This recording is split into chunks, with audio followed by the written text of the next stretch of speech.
Some things are just not worth the money. Life is too short, and some may argue that's exactly why you should buy things, but I argue that life is too short to spend your hard-earned money carelessly. Money can buy you peace of mind, independence, and most importantly, time. But those things are so abstract that it can be hard to set money aside for them. Instead, it feels so much easier to take the bright, shiny object right in front of you and use that with your money instead. At the end of the day, it's a balance, but these are 5 things that I personally refuse to spend money on as a financial minimalist.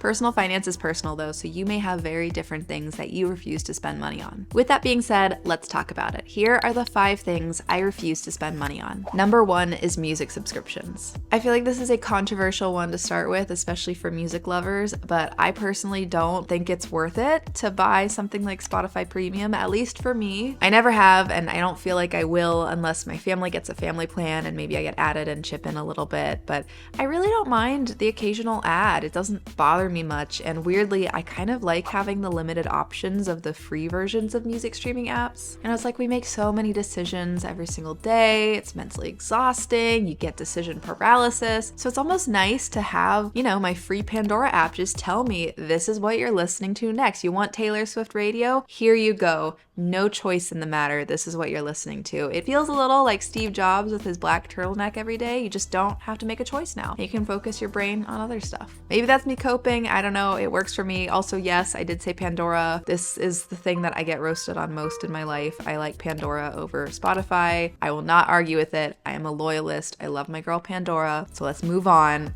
Music streaming apps, something I'm not gonna pay for. The second thing I refuse to spend money on these days is fast fashion. Now, this wasn't always the case. I used to buy fast fashion all the time. I would go shopping at Forever 21 or H&M, and I would just go browse. Like, I wasn't even looking for anything in particular. I was just having it almost be this hobby where I would just pick some things out and buy it. It was like a fun game to me. But that changed in late 2018, early 2019 because of 2 main things. Number 1, I worked at Disney World as part of the Disney College program for a few months, and my gosh, does that make you just hate overconsumption. The amount of useless things that we sold there every single day was mind-blowing, really. Like, I remember this one Olaf thing, and I call it a thing because I don't know what it was. It like went on a pencil, but it wasn't an eraser, and it would just fall apart all the time. They wouldn't even be sold yet, and they were just little carrots and eyeballs everywhere, and all I could think of were these disfigured Olafs sitting in a landfill pretty soon, and just how pointless it was that we were selling this stuff and making this stuff. It just made me want to be really careful with my money and that I wasn't going to support things that would just literally be thrown away probably in a few weeks. The other thing that shifted my perspective, especially on fast fashion, was watching the documentary The True Cost. Quick plug, while making this video, I actually found the full version of that documentary for free on YouTube, so I'm linking it in the description below if you want to go watch it yourself. The documentary is about the clothing industry and the ways that it has changed in the past few decades. Prices for clothes have gone down, but the human and environmental costs have gone up. I cannot overstate how much this documentary shifted my perspective, and since then I have been so much more minimalist with my buying habits, and when I do buy clothes, it's typically thrifted. By the way, if you're interested in shifting your shopping from fast fashion to doing more secondhand clothing, I highly recommend ThredUp. This is not sponsored by them, but it's something that I've used a lot. It's where I actually got this sweater, and I'm not, again, sponsored, but I do have a referral code below that you get $10 off. So if you want to start trying to buy secondhand, definitely try that out. But also remember, not buying stuff is probably the best thing you can do for the planet. Number 3 is nails. The typical manicure costs anywhere from $25 to $75 depending on what you get and where you get it, but it's a cost I just refuse to spend money on. Okay, like probably for my wedding day, I'll get a professional manicure done, but for all the normal days of my life, it's just not something I'm interested in. Because I pick my nails constantly. It is such a bad habit. I've had it since I was a kid, and I put nail polish on now. I try to because I'm trying to get myself to pick less, but even then I just pick the nail polish off. So I think if I got a professional manicure, it would just be ruined within a few days, definitely by a week. So just not worth $25 to $75 to do. If I have to spend that money, I'd much rather go out to eat with friends or save that money for some future vacation. Number 4 is food delivery.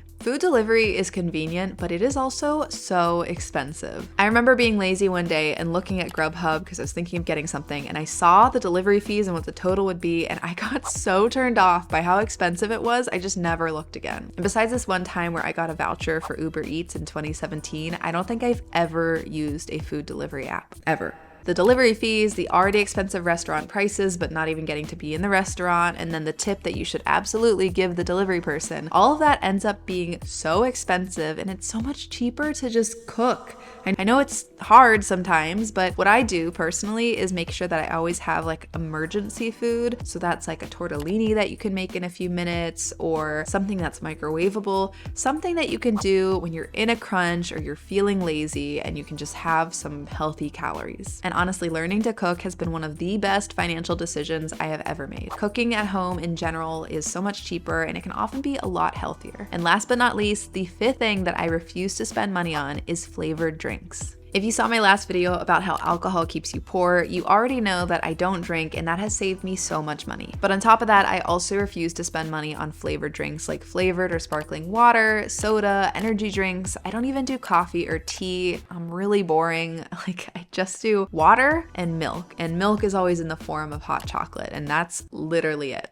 That's all I drink. I just don't like the taste of flavored drinks, but I also don't like the money that ends up going towards flavored drinks, whether it's a morning coffee habit or having seltzer water all the time or a soda habit. All of that stuff just ends up costing so much money. And honestly, throughout my life, I feel like I craved those kinds of flavored drinks so much less when I stopped having them as much. Like, I had juices and sodas as a kid, and then eventually I just stopped drinking it as much, and then my body didn't crave it anymore. Also, some flavored drinks like energy drinks, I just feel like are really awful for your body. So in the long term too, it's probably better for your healthcare costs to not have something like that. My pickiness has honestly, I think, saved me so much money over time. So I don't plan on changing that anytime soon.